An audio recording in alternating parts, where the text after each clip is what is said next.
Hola a todos, bienvenidos una vez más aquí a Ventana al Misterio, un espacio en el que abrimos la mente a múltiples posibilidades. Hoy con un video resumen, porque yo sé que a ustedes les encanta recordar esas historias que ya hemos tenido aquí y sobre todo destacar como lo mejor de esas entrevistas y colaboraciones que he realizado con algunos periodistas, investigadores, personajes que se dedican a recopilar historias también dentro de sus ciudades, dentro de sus países, y por eso hoy vamos a hacer este resumen que seguramente a ustedes les interesa mucho.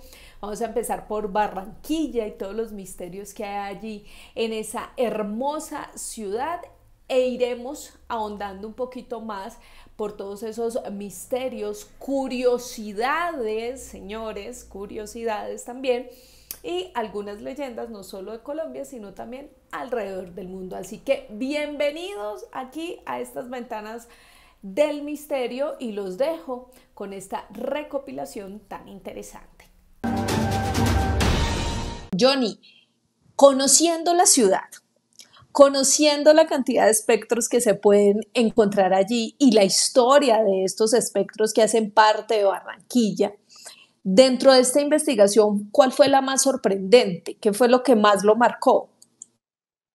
Pues bueno, yo creo que hay una historia que se conecta con el barrio Prado, porque aquí hay un monumento a los mártires de la aviación y es un bulevar central dentro del barrio que se llama el Parque de los Fundadores por los fundadores de la aviación.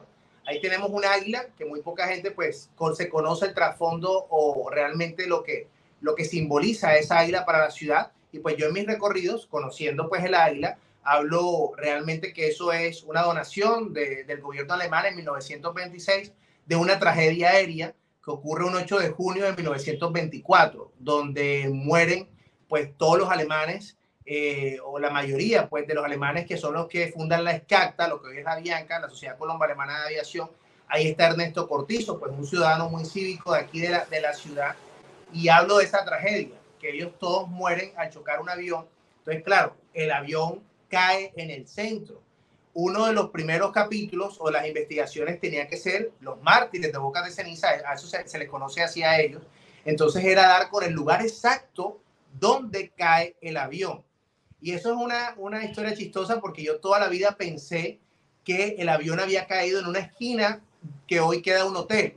Y el hotel antes había sido un edificio art deco bellísimo, o sea, tenía toda la historia bella, de historia que me gusta a mí, sumado a la aparición paranormal. En algún momento conocí al dueño, el dueño me decía que sí, que habían fantasmas en el hotel. Yo he reservado la noche en el hotel pues para quedarme y hablar con la gente y empezar a hacer la investigación. Y esa misma noche que yo llego al hotel, me dicen, no, es que aquí no cayó el avión. Yo, pero ¿cómo así que aquí no cayó el avión? Si a mí me habían dicho que había caído el avión. No, mira, sal y habla con unos señores allá al frente. Y yo, bueno, yo estaba un poco desmotivado. Y resulta que, bueno, que el avión cae al frente. Y es interesante porque es la única casa en esa cuadra que al día de hoy se conserva. Me encontré con dos señores en esa casa muy amables que me contaron todas las historias. De hecho, hay una viga de madera que está pues rajada y se dice que era la hélice del avión. Todas esas historias que realmente hacen mucho más enriquecedora toda esta oralidad y hablan, bueno, de una aparición, hablan de un alemán en la parte de atrás de la casa, hablan que la casa está pegada con lo que hoy es un motel y personas en ese motel han tenido diferentes encuentros paranormales. Entonces, me pareció muy interesante porque era estar en el lugar de la historia de un relato que yo ya había venido contando y estar pues en esa casa donde ocurre este accidente que realmente paraliza a toda Colombia, me gustó mucho. Pero creo que sin lugar a dudas, el lugar con más actividad paranormal es el Centro Cívico, que es una construcción de los 40. De hecho, es la portada, es la que se ganó la portada del libro.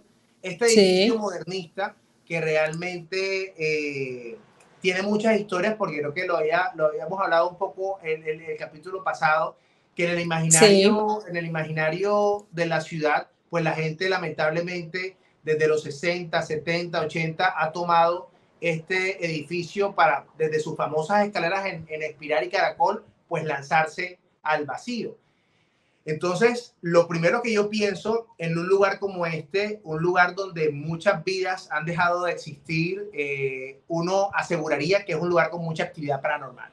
Y no me defraudó porque, bueno, nunca había entrado al centro cívico y desde el primer día que entré en el ascensor ya estaba, era como las 5:30, una señora del servicio me dice, cuidado y te sale el de la camisa roja. Yo dije, bueno, ya aquí eso es una Ya alerta. empezaste bien. Sí, exacto, comenzamos bien. Y es lo que me parece interesante, cuando yo me abro a la investigación y me empiezan a llegar las historias, lo repetitivo de los casos, la misma entidad, la misma descripción, uno dice, bueno, aquí está pasando algo. Y pues efectivamente, una de las apariciones más importantes en este sitio es el hombre de camisa roja, pues se habla de una sombra que solamente se le alcanza a ver que tiene una camisa roja puesta y pues va desde montarse en el ascensor, pedir el ascensor, abrir la puerta del ascensor, gente que lo ve, gente que lo ve en condiciones más oscuras que otras, porque hay una historia de una señora que ve como este hombre o esta sombra se ve como si alzara los brazos y la boca se la abriera y se la balanza hasta ella, como simplemente personas que sienten un olor a cigarrillo y pues mucha gente lo conecta pues con una persona que se quita la vida en este edificio luego de perder un pleito legal en uno de estos juzgados. Entonces, es interesante el centro cívico porque hay infinidad de historias. Hay una historia, creo que al día de hoy la vuelvo a leer y es una historia que me saca lágrimas porque es un chico que se acerca a mí a decirme un caso sobre su madre. Su madre, si bien no fallece en el centro cívico, trabajaba en el piso 11 del centro cívico y a la madre todavía la ven allá. Entonces, y hay dos casos muy parecidos de personas que no mueren en este edificio, pero todavía penan en este edificio. Entonces, es la historia de un chico, una historia muy íntima. Yo agradezco mucho esos testimonios de él viajando a Cartagena por carro con su madre. Tienen un accidente, esta mujer muere, tiene diferentes sucesos en su casa y pues cuando él regresa a la oficina de su madre, pues los compañeros dicen que a ella todavía la ven, que la ven muy elegante caminando por los pasillos, como también otro señor, un abogado, pues que muere y a los 9 días en su oficina, el equipo de trabajo haciendo una oración de los 9 días, pues sienten la presencia, la impresora se prende. Entonces son casos muy interesantes. Por ejemplo, hice la entrevista a un abogado que es cristiano, que es exorcista, y pues que él en los 90 junto con otro grupo de cristianos fueron ungiendo piso por piso del centro cívico con un aceite rezado, pues para que no siguieran pasando estas cosas en el centro cívico. Entonces, como esos lugares, desde el imaginario urbano, hay muchas historias que lo que hacen es reforzar precisamente toda el ala oscura que puede haber alrededor de ciertos lugares en la ciudad. Y el centro pues está lleno de eso. Qué historia, qué resumen tan maravilloso de este edificio que nos hace Johnny. Además que es muy cierto lo que dices, lo importante de que la gente se acerque a contarte historias tan personales como por ejemplo la de este chico que seguramente su mamá sigue deambulando ahí en su empresa, en su trabajo, porque seguramente lo recordaba mucho, no sabemos por qué, pero es muy interesante poder tener ese contacto directo con estas personas que cuenten esas historias tan maravillosas, Johnny. Y otro de los lugares que también están presentes en este libro es es San Blas. Esta es una foto viejita, Sí. pero quiero que nos contextualices un poco de la importancia de esta calle y qué se puede encontrar ahí, cuáles son las historias que marcan este lugar. Sí, bueno, fíjate que San Blas pues ocupa en la historia de la ciudad algo muy importante a partir de Gabriel García Márquez, porque él es el que populariza con una frase en su momento que dice que en San Blas era donde iniciaba el mundo. Cuando uno camina hoy San Blas, pues se ha perdido muchas de sus construcciones a diferencia de otros lugares en el centro. Sin embargo, esas historias de Gabo nos recuerdan la importancia de esta calle porque estaban los teatros, estaba la librería Mundo, donde él se reunía con todos estos intelectuales, edificios bellísimos, hoteles, estaban grandes marcas de ropa, o sea, era como el plan de todo el tema comercial, bohemio, cultural y de ocio y bares, la calle San Blas. Entonces, a mí me pasa algo interesante y es que muchas veces yo no busco el fantasma, sino que busco la construcción o el inmueble icónico y después es que veo si hay fantasma. Hay veces en que no hay, otras veces sí hay, y eso me parece maravilloso. Y con San Blas, precisamente me llama la atención algo y es una entidad muy parecida que ya la hemos visto aquí en el Prado y es la pelucona, que es esta mujer de abundante cabello que asusta en una casa. Resulta que allá también en San Blas le llaman la pelúa. Entonces le llaman la pelúa de San Blas porque también identifican a una mujer de abundante cabello, pues que espanta en un lugar. La historia ya es que es un almacén de cadena, toda la vida ha sido un almacén de cadena y hablan pues de la muerte de una mujer de ese lugar que muere quemada. Entonces mucha gente pues conecta este espíritu, esta aparición a esa muerte. Pero también dentro del libro está, por ejemplo, otra zona que es la Cabellona de Rosario.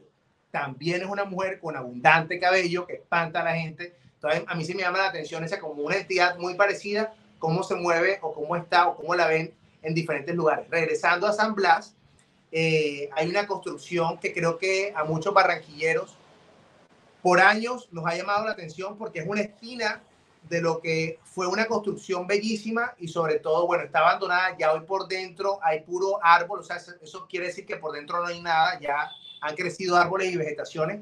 En la parte de afuera, en la moldura, se alcanza a ver un año, es 1915, entonces ya es una casa que tiene más de 100 años. Pero afuera están los rezagos de lo que fue una importante tienda esotérica que se llama la Casa de la Suerte.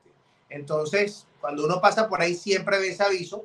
Yo nunca lo conocí abierto, pero resulta que la gente decía, hey, en esta casa había realmente todo un trabajo esotérico y toda la élite de la ciudad venía donde este brujo a hacer sus trabajos. Entonces se convierte como en una casa y en un misterio interesante y resulta que sí que era el profesor Nakayoma y era pues un brujo muy importante en la ciudad porque mucha gente recurría a él y él hacía sus brebajes, hacía todas sus cosas y me pareció una historia súper interesante. En esa casa hay gente que ve un hombre muy elegante, que lo ven pasar, lo ven asomado, pero cuando ya sale el libro, cuando yo publico el libro, se me acerca la familia de este brujo y de este profesor a decirme, yo era sobrina, yo estaba en ese almacén, él nos ponía a meter aceites en bolsitas y a empacar velas y a contarme toda una serie de historias que no están en el libro, pero que obviamente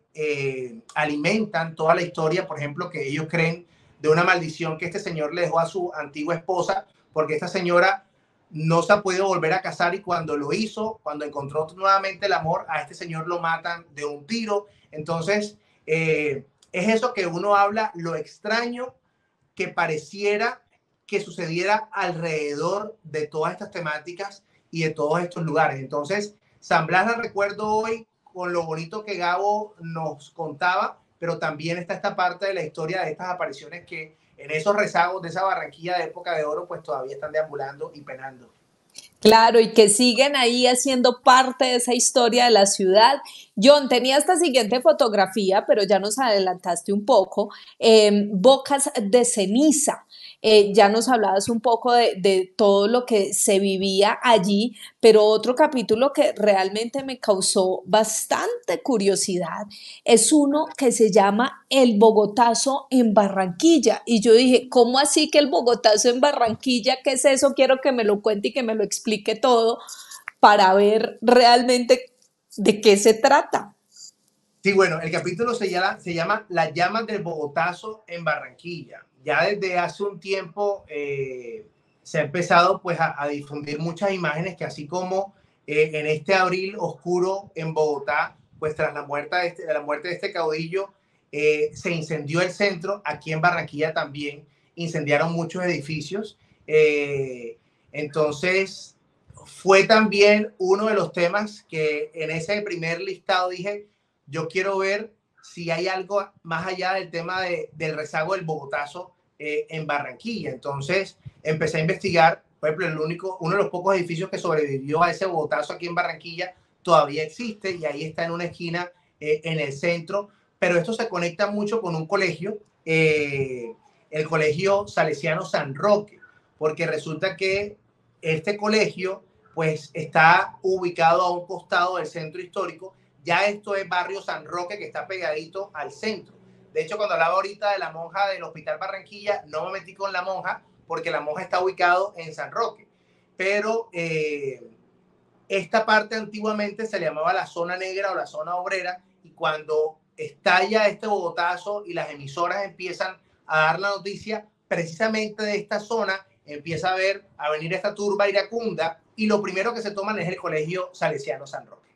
Entonces, hoy los estudiantes del colegio hablan de una aparición que es Luisito el Quemado, y pues la creencia que se tiene, bueno, lo que se ve, lo que se escucha, aquí hay muchas anécdotas de estudiantes del colegio, es que escuchan los pasos del niño, las risas del niño, cómo desordena los salones, y pues Luisito es un personaje totalmente famoso en este colegio y está conectado al Bogotazo porque dicen que este niño pues muere quemado en este suceso. Hay historias del padre de la época que sale con un rifle pues a defender el colegio y a defender la iglesia, y toda esta turba, lo que pasa, todo este grupo de gente, primero llega al colegio y ahí cuando se mete al centro, al centro, a la plaza de San Nicolás, y empieza pues a quemar muchos lugares. Entonces me pareció maravilloso pues poder conectar esta historia precisamente en una visita nocturna en el edificio Tarut, que es un edificio en el centro que decía que es uno de los pocos que sobrevive a estos incendios del Bogotazo. Hablan pues de una aparición de una mujer que es un edificio abandonado, comencemos por ahí.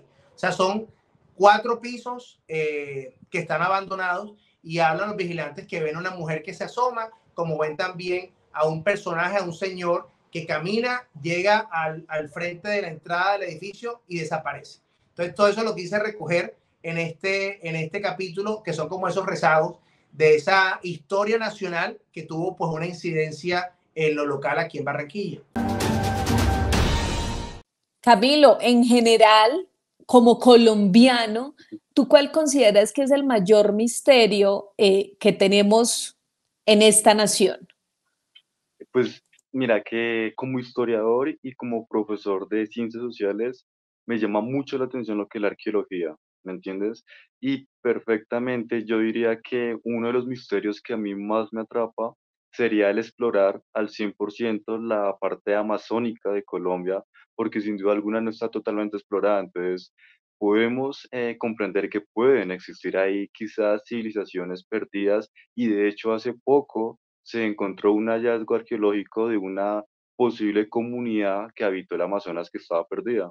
Pero ya enfocándonos más en Colombia, diría que lo que hemos conocido como los tiempos del ruido, no sé si en algún momento lo habrás escuchado, y a nuestros oyentes, y para los que no conocen, los tiempos del ruido fue un relato, un acontecimiento de hace muchos años, precisamente la época de la colonia, donde una noche las personas estaban pues durmiendo y de un momento a otro escuchan una fuerte explosión, como un ruido bastante durísimo. Ellos pensaban que nuevamente estaban en guerra, salen las personas corriendo, asustadas. Algunos, pues lo que hacen es ir a la iglesia más cercana, a la catedral, porque algunos creían que era el fin del mundo, porque se fue un sonido bastante fuerte, a tal punto, y esto de pronto tú me corriges, hay registros que se alcanzó a escuchar hasta partes de Perú esta explosión tan grande. Lo extraño es que no se sabe qué ocurrió. Se sabe que fue un ruido bastante grande, bastante fuerte, aquí en Colombia, que se escuchó hasta Perú, pero absolutamente nadie sabe qué fue, nadie tiene registro de qué fue lo que ocurrió. Algunos relatos Sí. mencionan que fue, que había como un aroma a azufre, si no estoy mal. Azufre, sí, Ujú. así es. Entonces, También, esta historia sí, es maravillosa, yo la tengo dentro del canal de YouTube, se las voy a dejar en el recomendado aquí arribita, al final cuando salen todas las cajas de recomendación de otros videos, porque claro, esa historia marca también nuestro territorio por varias cosas. Una es que de ahí sale un famoso dicho de que esto es de los tiempos del ruido, porque fue correcto. algo que sucedió en años muy, muy antiguos, como tú lo decías, incluso a inicios de la colonia. Dos, el tema de la creencia que tenía que tenían las personas en ese momento, todas las personas del entonces Santa Fe de Bogotá, porque así se llamaba la ciudad, corrieron hasta la iglesia más cercana, muchos pidiendo perdón porque consideraban que era el fin de los tiempos, muchos otros llorando, muchos otros aterrados, y precisamente fue el párroco quien empezó a describir esa crónica, fue quien escribió esa crónica de esa noche en la que todo fue terror. Respecto a lo que dices de que el ruido se escuchó en Perú, lo que pasa es que días antes en Perú y en Ecuador habían sucedido hechos muy similares que incluso relacionaron con una especie de temblor, pero no fue que la tierra tembló, sino que realmente la tierra hizo una especie de ruido infernal. Y de ahí salen muchas leyendas como el famoso olor a azufre y por eso era que la gente pensaba precisamente que había llegado el fin de los tiempos. Esa historia también se relaciona mucho en la actualidad con el famoso ruido de la tierra o las trompetas del fin del mundo, que muchos también han llamado de Hum, que es otro tema que también está en ese video que les digo, en el cual conté esta historia, porque es como si la tierra o de alguna parte, porque muchos otros dicen que no viene de la tierra sino del cielo, se sacudiera, hiciera un ruido que es y por eso se llama The Hood en la actualidad. Pero ese zumbido realmente viene de ese famoso tiempo del ruido que sin duda marcó la historia del país y es uno de los grandes misterios. Estoy completamente de acuerdo contigo, Camilo. No sé si quieras complementar algo más. No, lo dijiste perfectamente, solo que más o menos como guardando la proporción, se me hace que es muy parecido a lo que ocurrió en Rusia, si no estoy mal, que hubo una fuerte explosión en unos bosques que a día de hoy no se sabe qué ocurrió, o sea, es una explosión bastante grande, pero a diferencia de Colombia es que en Rusia sí los árboles se vieron afectados y fue también una explosión bastante amplia, o sea, es bastante interesante que históricamente ya han existido como explosiones, pero nadie sabe el cómo se originan, o bueno, estos ruidos extraños. Entonces, es bastante chévere este relato. Para muchos expertos, es la fotografía más real de un ovni que se haya podido fotografiar en Colombia. ¿Cómo es esa historia, Camilo? Sí, Joana, esta historia, este relato comienza en Boyacá y es que precisamente hay una chica muy importante llamada Alex Perea, que era una fotógrafa que vivía en Bogotá y pues esto transcurre en el año de 1978. Ella en sus vacaciones decide pues visitar a su familia, a sus familiares en Boyacá y pues nada, llega al pueblo, empieza a saludar a su familia, a sus primos y una tarde dice como bueno, yo quiero salir a caminar, quiero ver cómo está el pueblo, quiero saludar a personas que hace rato no veo y pues lleva su cámara pues para tomar fotografías. Algo totalmente normal que creo que más de uno hace y hasta en la actualidad que hacemos, tomamos fotos cuando visitamos nuestros pueblos. ¿Qué pasa? Ella comienza a caminar y en la tarde está caminando y ella observa a un campesino que va con un burro, si no estoy mal, con una burrita y con una mercancía, con un costal, y ella dice como, bueno, sería chévere tomarle una fotografía porque es un momento como especial. Ella decide tomar una fotografía, guarda su cámara, sigue su camino, llega a su casa, habla con su familia y hasta ahí todo normal. Se le acaban las vacaciones, como estamos mencionando, y ella pues regresa a Bogotá y cuando por fin decide pues revisar la fotografía, como tú ahí la estás ampliando, ella se percata que en la parte posterior, más o menos en la parte izquierda, como estarán observando, muchas gracias mi querida Joana, ve que hay algo en el cielo bastante extraño, que es como un platillo volador, como lo que conocemos como un ovni, que ovni significa objeto volador no identificado, o sea, no sabemos qué es, pero es algo que está ahí y como todos estarán observando, en la parte superior hay como una estela, como si hubiera dejado como una especie de humo, o sea, una estela, y se da cuenta que captó un ovni en su fotografía. Ella en ese momento decide pues ir hacia los laboratorios del tiempo para que revisen la fotografía y las personas encargadas mencionan que efectivamente la fotografía no está alterada, que es una fotografía real, que esta fotógrafa captó algo en el cielo y como tú lo mencionas, ocurre en Colombia y al día siguiente en el periódico El Tiempo publican el relato de ella y publican esta foto. No sé qué nos quieras comentar, mi querida Joana. Así es, Camilo. Miren, realmente esta señora, pues que además para la época tenía cierto poder adquisitivo, era una señora, como nos decía Camilo, muy importante. Uno, tener una cámara fotográfica; dos, tener la capacidad de ir a revelar los rollos rápidamente. Y encontrar esta fotografía, lo que hizo fue dirigirse hasta el Tiempo, y en el Tiempo les pareció bastante curiosa, y lo que hicieron fue hablar con el fotógrafo del diario en ese entonces, que era Enrique Benavides. Enrique lo que hace es hacerle como una especie de estudio a esta foto para tratar de saber si era un montaje o no, y Enrique lo que dice es: no se trata de un montaje, es una foto real, aquí no hay un montaje. ¿Qué puede hacer? No sé, porque no era experto Enrique en estos temas de ovnis. Incluso muchos han dicho simplemente que fue, no sé, algo que pasó, lo de siempre, algún animalito que pasó y quedó ahí, sucio el lente, etcétera, etcétera. ¿Qué sucede después con esta fotografía?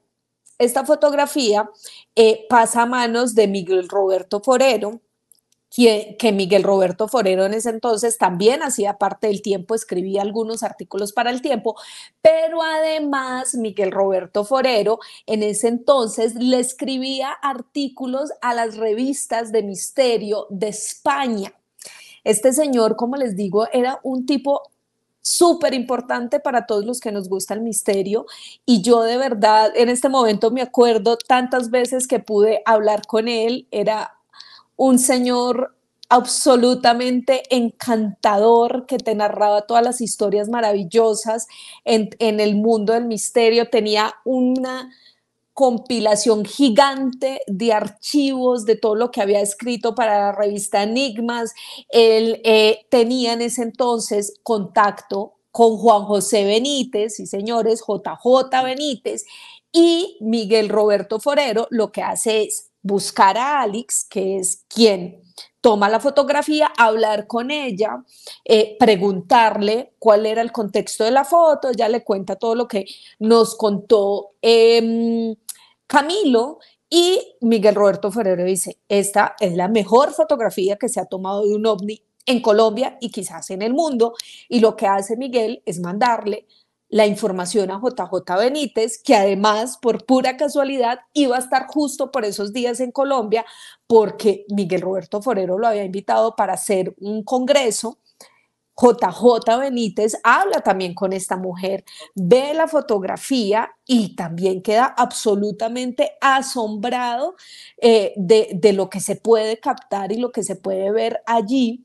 Mm, y también este señor JJ Benítez también dice: esta fotografía no parece manipulada, es una fotografía realmente real. Y además tenemos, por supuesto, el testimonio de primera mano de esta mujer, y así es como esta fotografía se convierte y ha sido calificado para muchísimas personas como la foto más real de un objeto volador no identificado, no solo en Colombia, sino, como les decía, en el mundo.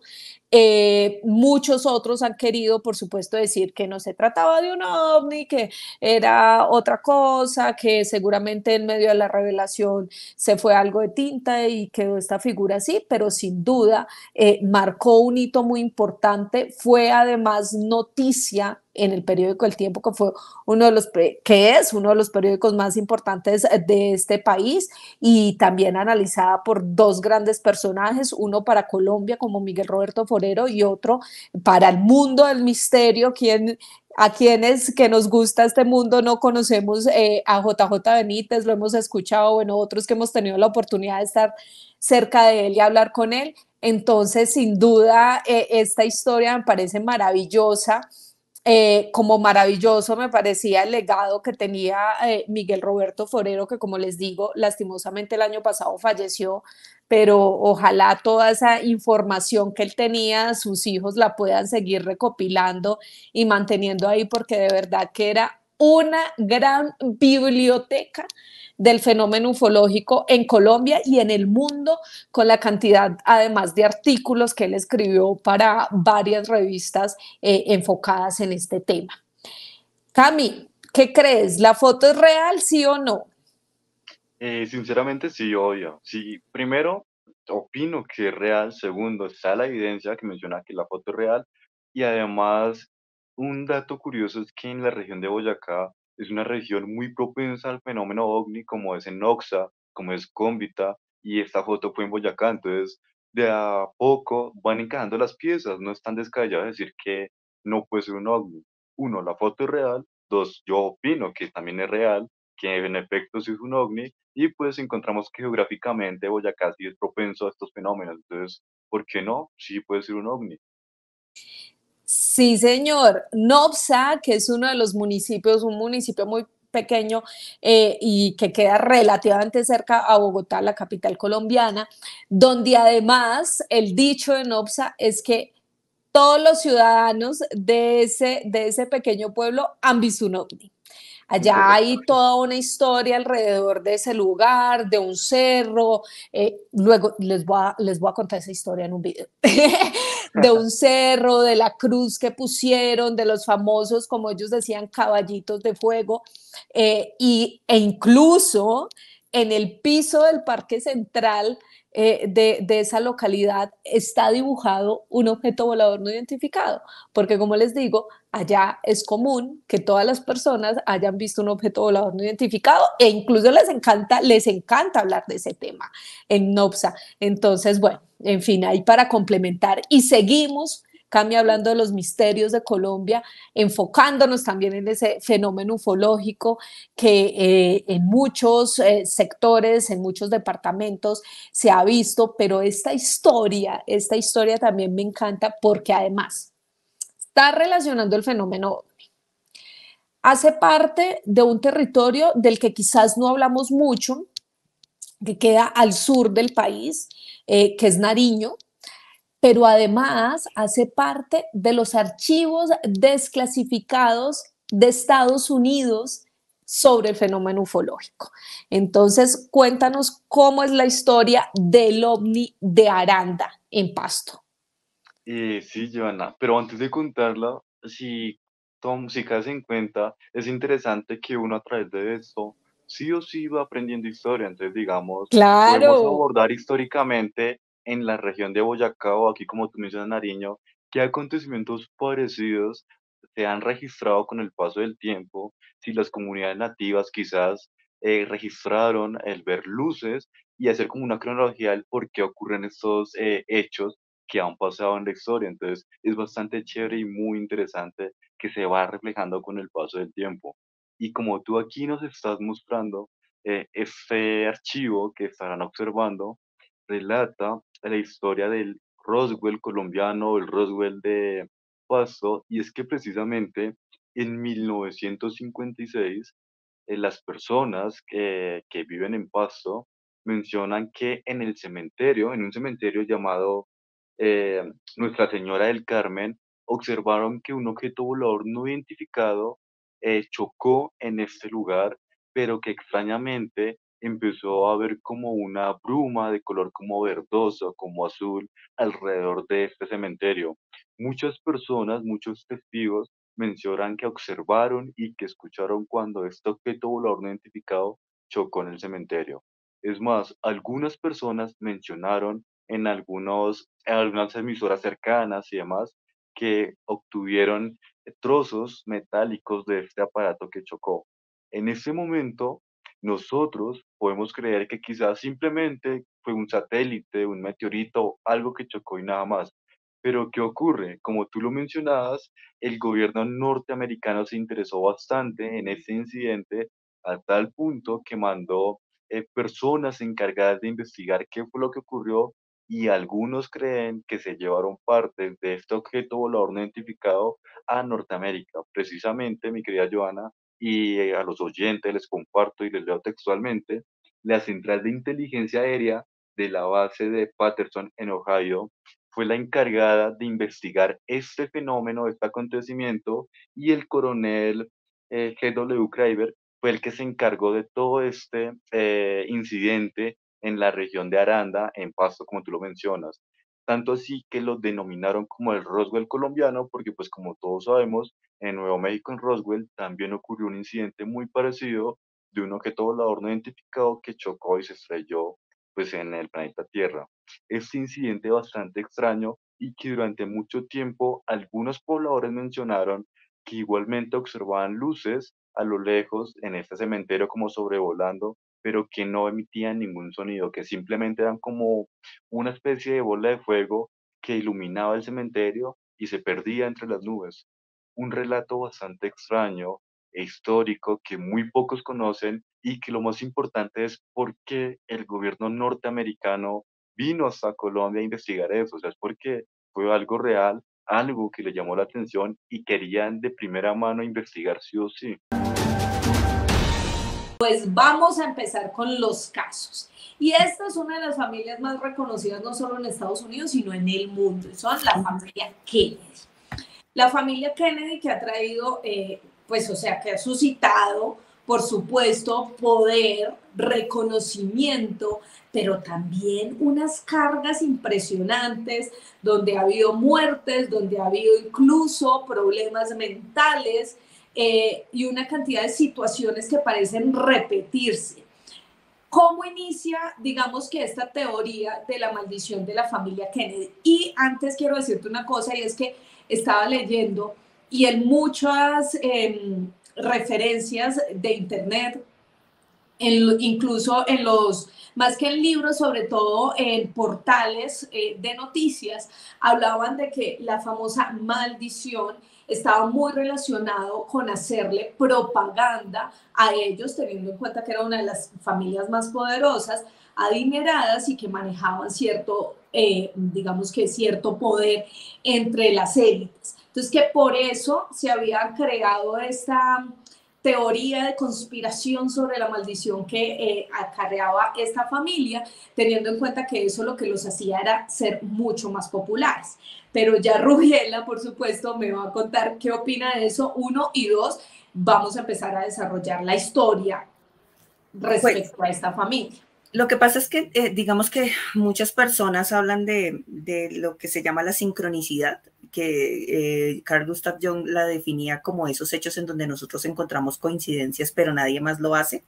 Hay varias sincronicidades muy famosas en el mundo, como, a ver, por ejemplo, que uno pone el Dark Side of the Moon de Pink Floyd y la película El Mago de Oz, y si las pone al tiempo parece que fueran la banda sonora, y eso solamente lo notan muy pocas personas, entonces dicen que está en la cabeza de quienes lo notan y no que sea un hecho real, porque pues efectivamente indagaron por parte y parte y nunca fue intencional.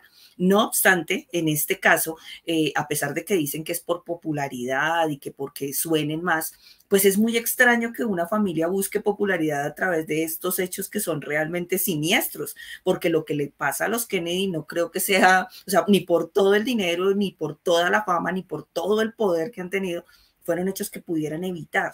Entonces, la maldición de los Kennedy arranca con la primera hermana del presidente fallecido Kennedy, que se llamaba Rosemary, que en el año de noviembre de 1984 a ella le tienen que hacer una lobotomía, porque ella tenía, en ese momento creían que era la manera de sanarle ciertos efectos mentales que tenía. Ella parece que tenía problemas mentales algo serios que le impedían su convivencia en comunidad, y terminan haciéndole una lobotomía que la dejó totalmente parapléjica, sin poder tener control urinario, bueno, en una situación terrible, y ella termina internada en un hospital psiquiátrico hasta el fin de su vida. Es la primera.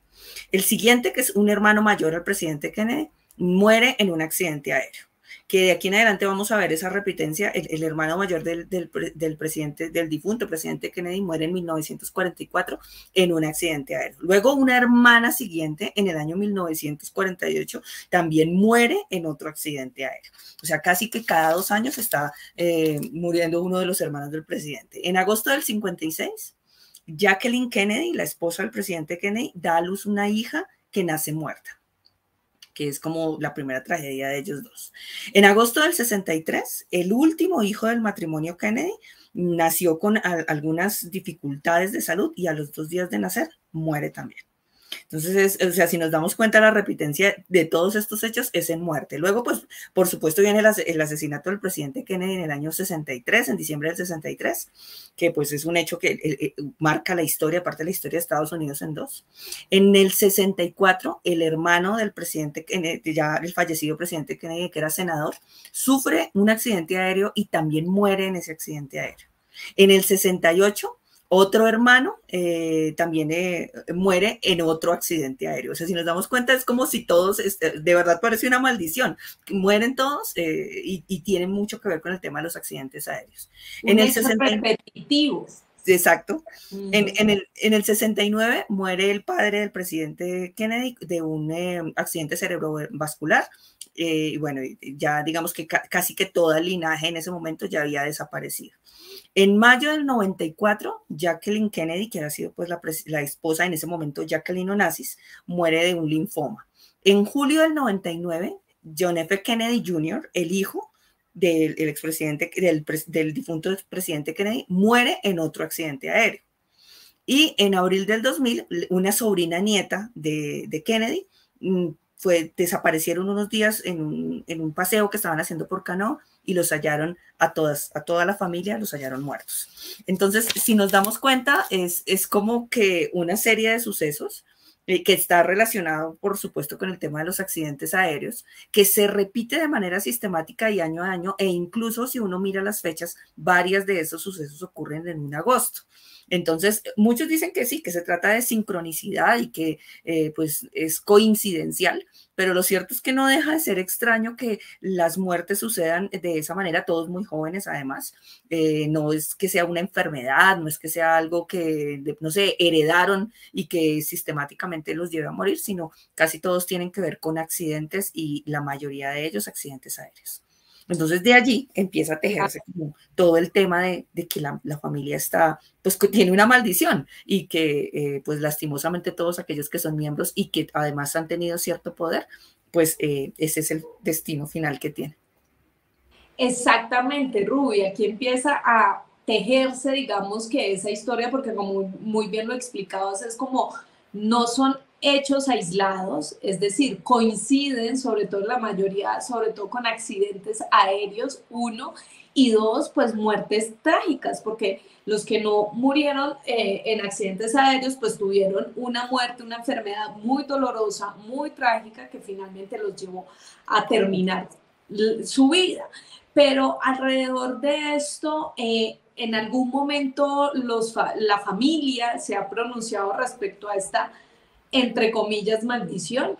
Pues yo que he revisado, no he visto que les hayan hecho, digamos, una entrevista como tan de frente preguntándoles qué opinan con toda esta situación que ha sucedido, pero pues sí, por supuesto que no ha dejado de ser un hecho aislado para aquellos que pues lo siguen, esta forma sistemática en que la familia ha ido desapareciendo, o todos aquellos que estén relacionados con el apellido Kennedy, que están como envueltos en ese velo de ese misterio y de esas muertes trágicas, exacto, como tan dolorosas, como que no son situaciones que fueron muy difíciles para toda la familia. Por eso es que se me hace un poco extraño que lo relacionen con el tema de que sea popular, pues porque son precisamente hechos pues bastante dolorosos para todos ellos y que pues nada, en este momento no tienen una explicación distinta a que pues fueron coincidentes. Claro, porque uno podría pensar, claro, son una familia reconocida, además siempre vinculada de alguna manera con la política estadounidense, y digamos que pueden hacerse las víctimas, bueno, en su momento y en muchos lugares del mundo, los políticos han utilizado la propaganda, de hecho de ahí sale el nombre propaganda, de dar esa información, arreglar información, volverla popular, empezarla a decir para que se vuelva conocida y se propague y así pues la gente empiece a creer en esto. Pero como muy bien decía Ruby, o sea, jugar de alguna manera con una situación tan cruel, con la muerte de los familiares, con accidentes tan desgarradores como los que estaba mencionando Rubiela, pues no tiene mucho sentido. Así no es. tiene mucho sentido, y ahí es cuando uno empieza a decir como, uy, hijo de madre, algo sí pasa dentro de esta familia. Coincidencias, pues sí, puede ser coincidencias, pero volvemos a lo que estábamos analizando inicialmente, y es esas coincidencias tan repetitivas, ¿a qué se deben? Puede Y sobre ser. todo a todos los hermanos, como todos los miembros, y pues claro, ahí es donde se teje un poco de alguien les echó una maldición o alguien les deseó el mal, o la explicación estará en eso primero que hablamos de pues todo ese arraigo familiar. Además, pues las familias de políticos generalmente siempre han estado enlazadas allá, y más pues en los Estados Unidos, con el poder. Entonces, ¿qué hay detrás de todo eso? No deja de ser un hecho cuando menos curioso de la sistematicidad con la que ocurrieron esos hechos.